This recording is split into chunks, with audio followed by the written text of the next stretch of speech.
Hello everyone, I'm Raghavi Prabharan. I work as Lean Coordinator at URC Construction Private Limited.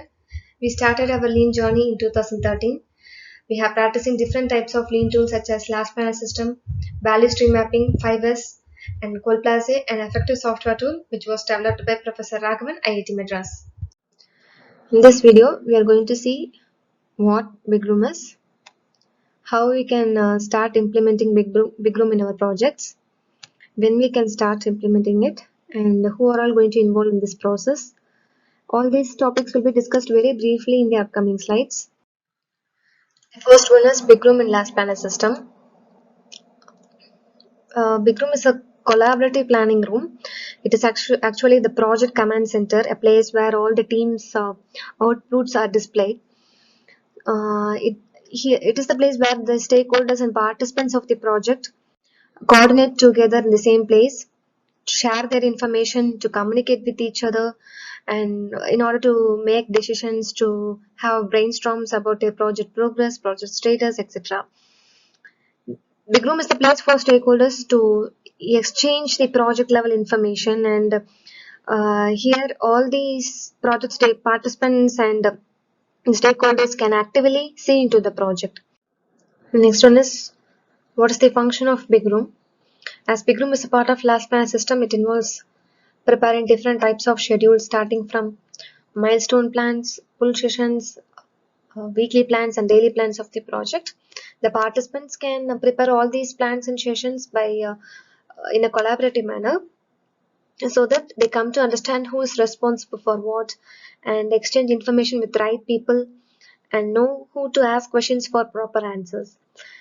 And in Big Room, they can have weekly and daily meetings so that they can have discussions and brainstorms about their project status and progress.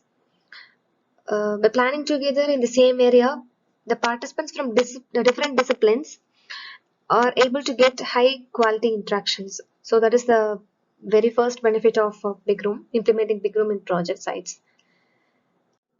And the next one is how to start practicing Big Room in projects. So we will be seeing step by step, like how to start, when to start, who is involved in this process, and what you need, how to set up. All these topics will be discussed in the upcoming slides. First one is how to start practicing Big Room in project sites. It is always advisable to start your lean implementation process with kickoff meetings, which is initial kickoff meeting, so that the team will get an idea on how to start, where to start, what kind of action plans they need to take. You can have a very interactive session with the team, so that they may get to know about the process of Big Room, how it works, and you can have discussions like how we are going to involve all the participants and stakeholders to engage throughout the project period. So that is going to be a very challenging one. So what kind of procedures and action plans they need to take in order to prepare themselves for the implementation process. And of course, you can have the discussions on how to set up the Big Room, what kind of space utilization, visual space management techniques we are going to take for implementing it in your project. And the second kickoff meeting, which you can have after implementing Big Room in your project, will help the team to identify the workflows, issue resolution protocol, communication protocols, and constraints involved in the project. And of course, this will act as a continuous improvement session, so that the issues involved in the project will be delivered very easily through kickoff meetings. So kickoff meetings, it's very important for implementing any kind of lean tool in our projects. And the next one is when we can start practicing, who are all involved in this project, and what we need for implementing Big Room in our project sites.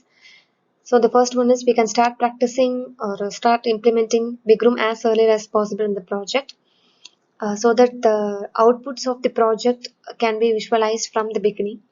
And the teams must continuously evaluate the frequency and duration of the sessions, because the frequency and the quality of interactions increases drastically, and problems can be identified, and they can be resolved faster and more effectively. and who are all going to involve in this process. Of course, as the project progresses, the participants and the stakeholders are going to change depending upon the work involved in the project. So depending upon the nature of work, the participants or the stakeholders may also change. And what we need, of course, video conferencing for the team who are in remote areas and for larger group. So video conferencing will be very helpful for them.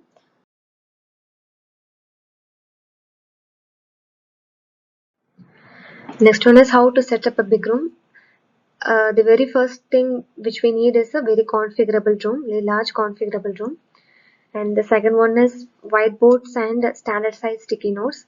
In the sticky notes, the participants or the responsible person will be giving the information about what kind of activities he or she is going to do, where is going to take place, and how long it is going to take. All this information will be written on the sticky notes and will be stick backed on the whiteboards. And the next one is coalition spaces for making plans to work together and to have brainstorms and discussions. And the last one is planning space. It is this area where the outputs of the projects are displayed in a visual manner.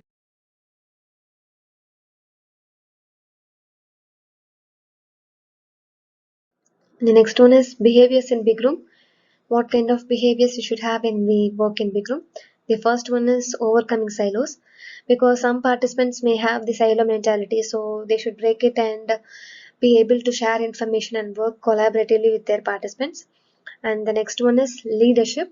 This allows the team members to support each other and align themselves with the goals of the project. And the next one is trust and respect. Respect for people and no blame culture. These two rules are very, very important. So, and the next one is stay on time. Being punctual may lead to a very responsible work environment. So, make sure that you're attending all the sessions and the meetings on time. And the last one is listening to others. This is very, very important, because even a very small idea or input from any of your participants may bring a very good change or great impact in your project's results. So make sure that you are listening to others' opinions and ideas. And the last one is benefits of implementing Big Room in project sites.